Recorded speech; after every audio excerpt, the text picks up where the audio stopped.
কিরে কি হয়েছে তোর? কিছু না। কি কোনো প্রবলেম? প্রবলেম একটা না, হাজারটা। কি নিয়ে হাজারটা প্রবলেম? কি নিয়ে আর হবে?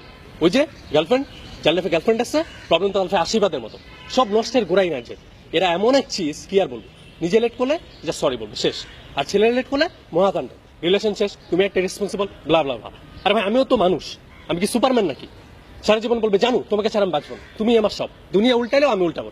যেই বাসায় ধরা হবে সেই পোল্ট্রি। তখন আম্মু আমি কি ওই ছেলেকে চিনি? ও তো জাস্ট ফেসবুক ফ্রেন্ড ছিল, মাঝে মাঝে আমাকে ডিস্টার্বও করতো। আর ছেলেরা ধরা খাইলেই কি না খাইলেই কি, আম্মু আমি কিন্তু ওই মেয়েকে ছাড়া বাঁচবো না। আরে ভাই আমিও তো মানুষ, মানুষ তো নাকি?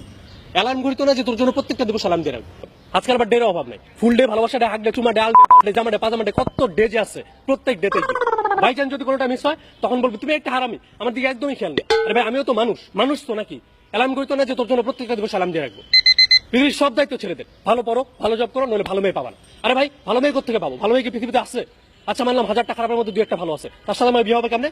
আমি কি ভালো জব করি? আমার কি টাকা আছে? নাকি মানুষ কেমন সেটা বিবেচনা করে? বিয়ে তো তাকেই করবে যে আর্নিং ভালো।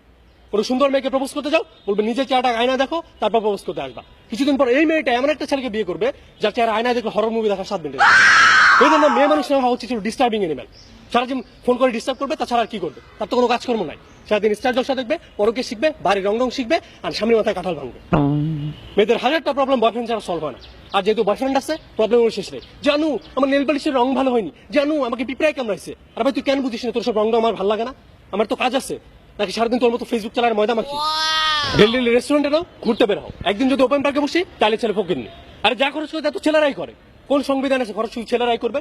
তুমি যদি আমাকে ভালোই বাসো তাহলে 50-50 আসো। তারপর দেখো তোমাকে আমি হোটেল সালা দিয়ে নাকি রেডিশনে নিয়ে যাই। কোথাও যেতে হলে 3 ঘন্টা মেকআপ মাখবে। আর ভাই সব ছেলে তো ময়দা পছন্দ করে, এই জিনিসটা কেন তোদের মাথায় ঢুকে না? আর ময়দা মাখতেও লাগে 3 ঘন্টা, কোন অনুষ্ঠানে যাবো 3টায়, যেতে হয় 6টায়। আচ্ছা মানলাম মেকআপ করতে তো 3 ঘন্টা লাগে, তাই তুই 12টা থেকে করলে পারতি। আর করছিস তো করছিস, বৃষ্টি দেখলে দৌড় মারস কেন? বিয়ের দিন তাদের মায়া কান্না কাঁদতেই হবে, তারপর এমন কান্না চোখ দিয়ে পানিও বের হয় না যদি মেকআপ নষ্ট হয়ে যায়। তোর কেউ বলছে কান্নার অ্যাক্টিং করতে? ছেলের হাত ধরে যখন বাসা থেকে পালাও তখন তো তোমার চোখ দিয়ে পানি বের হয়। বিয়ের দিন ছেলে মুখে রুমাল করে বসে থাকে আর মেয়ে পিক তুলেই যায় যেন সুপার মডেল। আরে ভাই আজকে তো তোর বিয়ের দিন, আজকে তো তোর মডেলিং এর দিন না। বিয়ের পর তার বাবা মার সাথে থাকলে ছেলে খুব ভালো, আর আবার মামার কথা শুনলেই চোখ কপালে, তখন চেহারার মধ্যে স্টার জলসা ভাব। আমরা যদি মেয়েদের সাথে ঘুরি তখন ছেলে খারাপ, চরিত্র খারাপ, বাসায় রীতিমতো মিছিল শুরু করে দেয়। আর তার আগে যদি কিছু বলি তখন বলবে ও আমি কি আনস্মার্ট, আমি কি uncultured, what you are. 1 minute পর ফেসবুকে selfie, feeling alone, feeling boring, feeling wow. আরে ভাই তোমার এত ফিলিং কোত্থেকে আসে? কোথাও বের হলে তারা আমাদের ফটোগ্রাফার ভাবতে শুরু করে, এক পোজ দিয়ে নষ্ট ছবি তুলবে, তারপর বলবে একটাও ভালো হয়নি। আরে ভাই ছবি কোত্থেকে ভালো হবে? তোমার তো চেহারাই ভালো না। পেঁচার মতো চেহারা নিয়ে কখনো ভালো ছবি আসে? ময়দা মাখলে যে চেহারা মানচিত্র চেঞ্জ হয় না, এই জিনিসটা তাদের মাথায় ঢুকবে যত সব। মেয়েরাই তো খারাপ, ছেলেরাও কিন্তু ধোয়া তুলসী পাতা না। এই নে পানি খা। দেখ পাকনামি করতে আসবি না, ছেলেরা মেয়েদের থেকে 1000 গুণ ভালো। আর যদি কোনো মেয়ে দ্বিমত পোষণ করে তাহলে অ্যান্সার দিক, লজিক্যাল হলে অ্যাকসেপ্ট করে নিব।